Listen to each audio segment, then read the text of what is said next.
ಚಂದವೋ.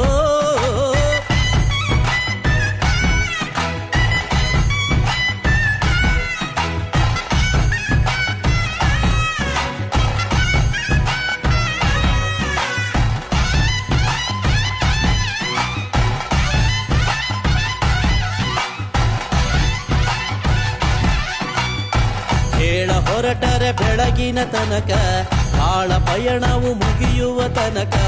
ಹೇಳ ಹೊರಟರೆ ಬೆಳಗಿನ ತನಕ, ಬಾಳ ಪಯಣವು ಮುಗಿಯುವ ತನಕ. ಕಥೆಯೋ ನಿನ ವ್ಯಥೆಯೋ ಕಾರ್ಮಿಕದ ಸಂಗತಿಯೋ.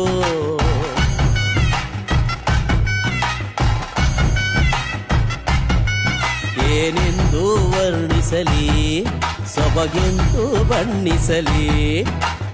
ಆಸೆ ತೆಂಬರೆ ಸದ್ದು ಕಲೆಯುವುದು ಕುಣಿತದಲ್ಲಿ.